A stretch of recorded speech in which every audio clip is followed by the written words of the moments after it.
Good morning.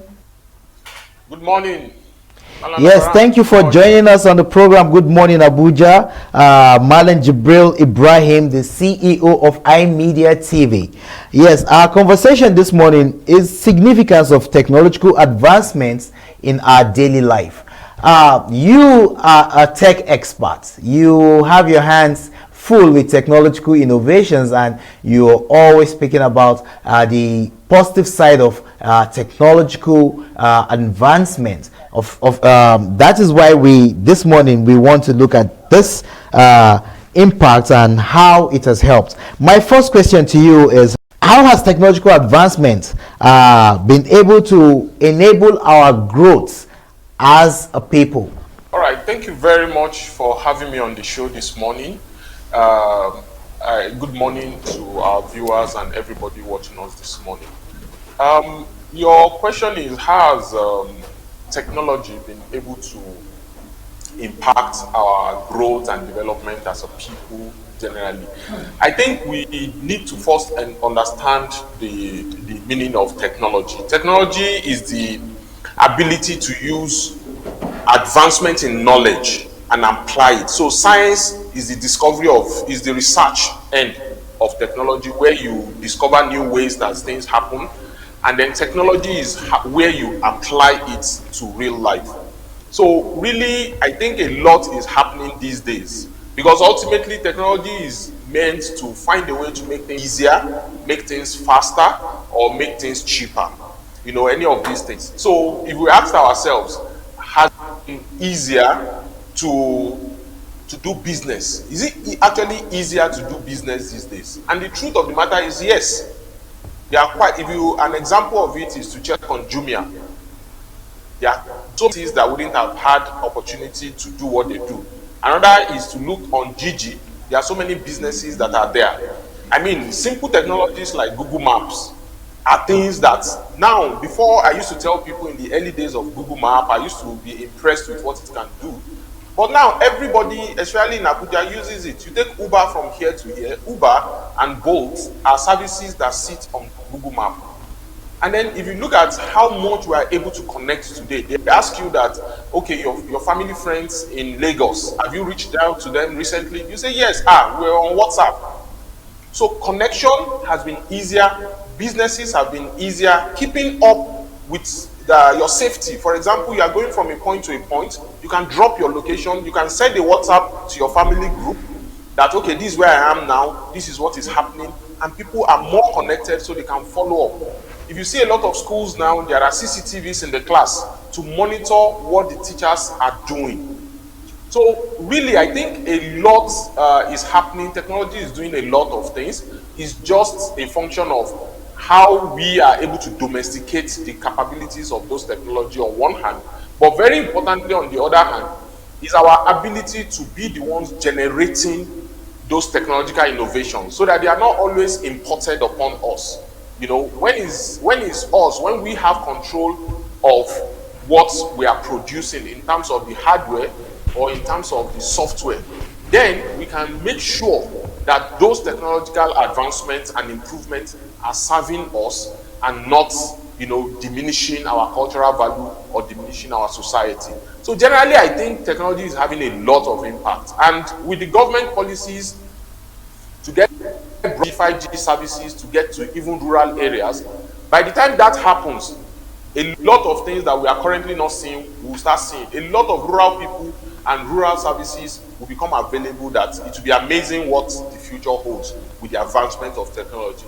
I think my warning or my game is just to make sure that we as a people, as Nigerians, take control of the process of evolution of technology and not just be a consumer of it. When we talk about technology, one of the issues that we have to contend with is not just the positive side of technology, which is how it has impacted us in making things easier for us. It's our overindulgence in it, or over dependability in this technological advancements, such that it begins to be a negative impact.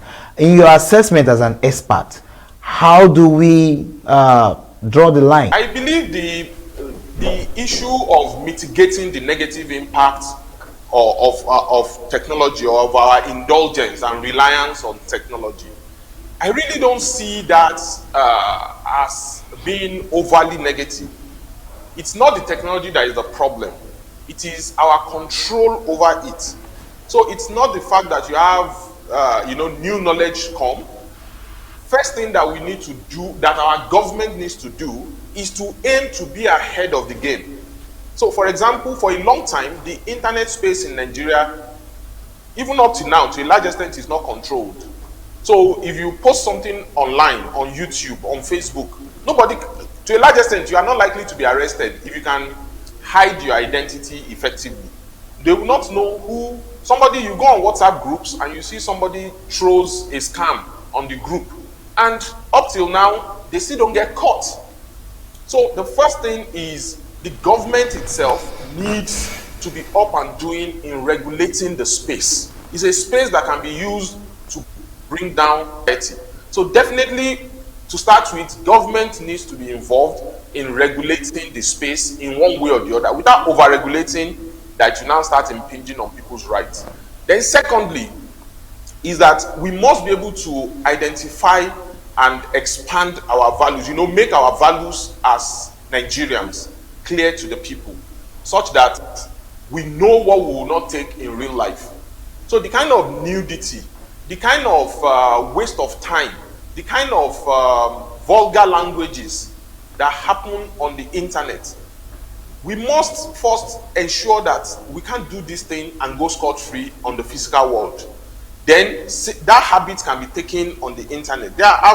Before I thought it was just normal, but I was recently in Middle East, and I saw that you can't just talk anyhow, you can't behave anyhow, you can't be half naked, you can't insult people, you can't bring down the value of the society and think you go scot-free. Within 48 hours, you'll be picked up.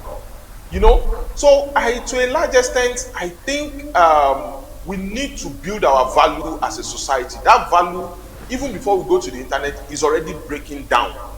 That, for me, our family structure, our social structure needs to first frown at it. Then the second component of your question is our reliance on the technology. I really don't know. It is just a function of, if something is making life easier in a certain way for the people, then it's difficult to tell people not to use it. If there is a cheaper place, I'll give you an example of something I find interesting. These days, if I want to buy anything, I either go on Jumia or I go on Gigi. These people have spent money to make their services popular and known. So if I go to a shop in Abuja now, and they tell me something is 80,000 naira, and I just saw it on an online platform for 30,000 naira, it's difficult to tell me not to buy it online. So what I think here is, the technology is not the problem. The reliance on the technology might not be the biggest problem. It's our ability, like I keep saying, as a nation, to take control of it. I'll give one way that we can take control of it. Software development is the point where those apps are built.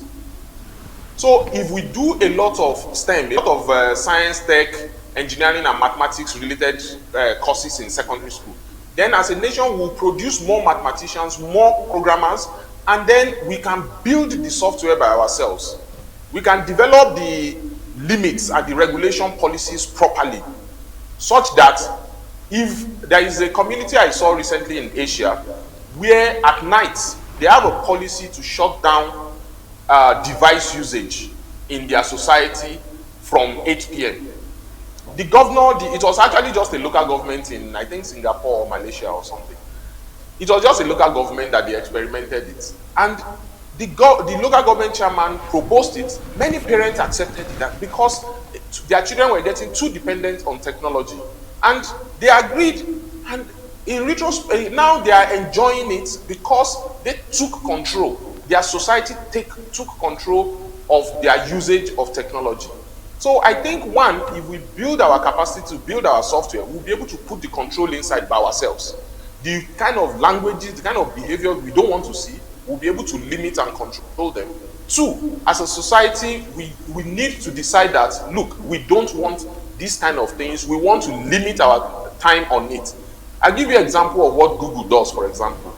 With the recent updates on the Google Android itself, you have opportunity to limit, to set timers, to set controls on your use of your Android phone, such that, like personally, by 9 p.m.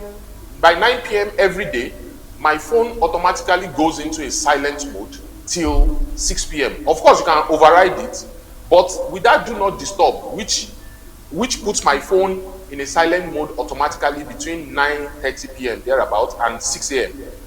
I get to sleep. Before I enabled it, I was too dependent on my phone, and I thought, okay, I will stop myself. I saw myself using the phone till 10 p.m., 11 p.m. and stuff. But by enabling it, it has enabled me to sleep better and wake up better and use my nights better. So I strongly think that it's our own ability to know who we are as a person and take control of it. Okay. Before I let you go, I would want to hear your thoughts, particularly on recent happenings in the tech world, talking about the Canadian British scientist that resigned from Google a few days back, citing the level of information that some of these technological innovations hold, talking about artificial intelligence and the chat GBT. Let's hear your thoughts. Yeah, I found it interesting that, I mean, they call the guy the godfather of AI, essentially. He's one of the heads of artificial intelligence in Google.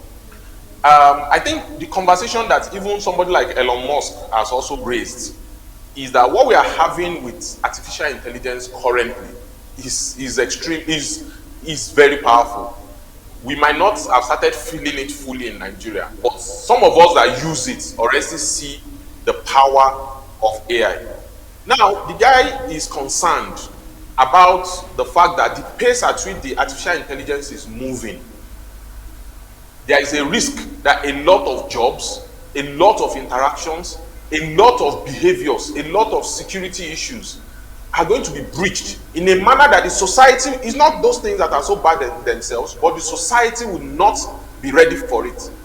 So, because currently you will have seen how easy it is now to fake voice, I can take your voice as you are just talking to me. If I can get 3 minutes of your voice now, I can put it in a free AI platform, take your picture, put it in another free AI platform, and then I can tell it to say anything, and to say it perfectly in your own voice.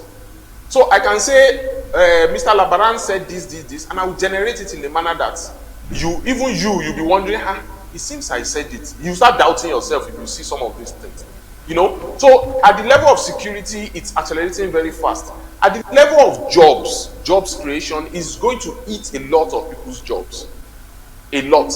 Currently, to be honest, I've produced documentary, I do video production, I've produced quite a number of documentaries where I used the script was written using artificial intelligence, the voicing was done using artificial intelligence, the video editing on our YouTube channel currently, quite a number of the videos there were edited completely using AI.